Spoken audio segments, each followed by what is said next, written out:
कल 25 दिसंबर है और पीएम मोदी कल यूपी के दौरे पर रहेंगे।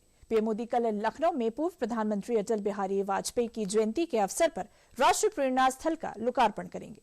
पीएम मोदी का दौरा है तो जाहिर है कि सुरक्षा व्यवस्था भी पुख्ता होगी और इसके लिए कई बदलाव भी होंगे, इसलिए इस रिपोर्ट में सब कुछ पूरी डिटेल में समझिए।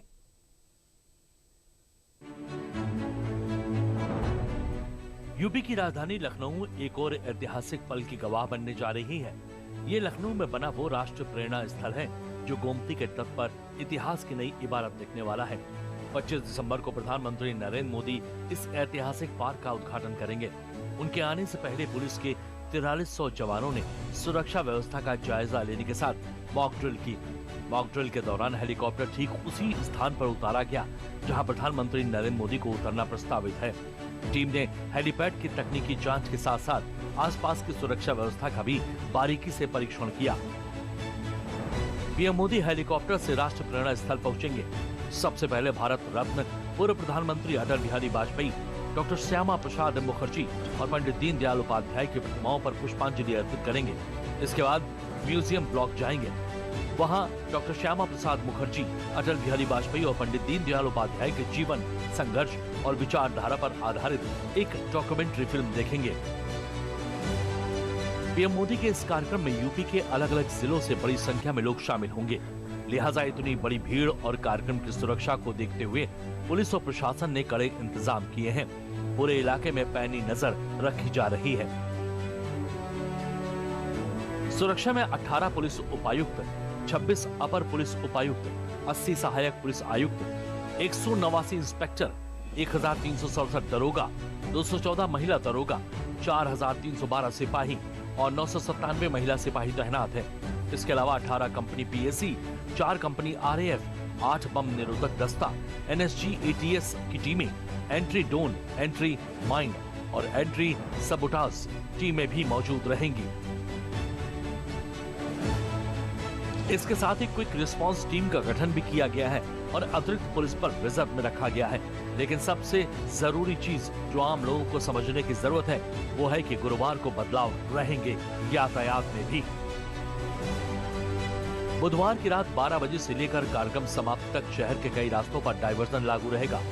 मलिहाबाद चौराहा, मुंजासा तिराहा और बाजनगर किसान पथ जैसे इलाकों में वाहनों की आवाजाही प्रतिबंधित रहेगी।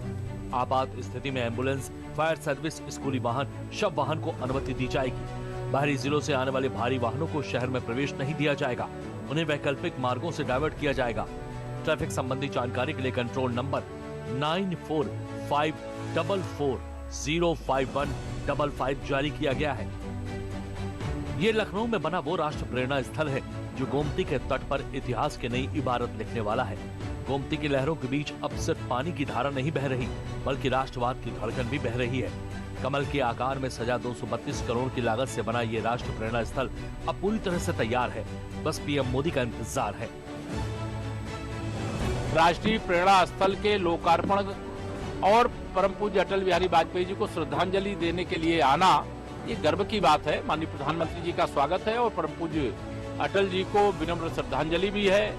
आज भी काव्य संध्या का भी आयोजन है और कल राष्ट्रीय प्रेरणा स्थल का लोकार्पण भी है और बहुत विशाल जनसभा है। स्वागत करते हैं। कल आदरणीय प्रधानमंत्री नरेंद्र मोदी जी राष्ट्रीय प्रेरणा स्थल का लोकार्पण करेंगे।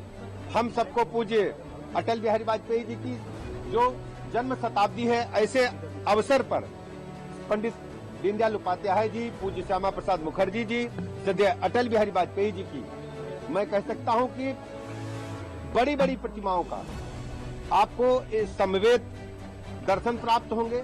एक बड़ा पार्क बनाया गया है और वहां पर वास्तव में आप देख पाएंगे भारत माता के जो सच्चे पुजारी थे उनकी स्मृतियों को नमन करने के लिए एक बड़ा वहां पर कार्यक्रम का भी आयोजन होगा। बिहार में एनडीए की प्रचंड जीत के बाद पीएम मोदी का ये पहला यूपी दौरा है। राजधानी लखनऊ में पीएम मोदी का ये दौरा साल 2027 के चुनाव से पहले बीजेपी के लाखों कार्यकर्ताओं के लिए बूस्टर डोज का काम करेगा। पीएम के इस दौरे को आधिकारिक रूप से अनाधिकारिक तौर पर 27 चुनाव के लिए बिगुल भी माना जा रहा है।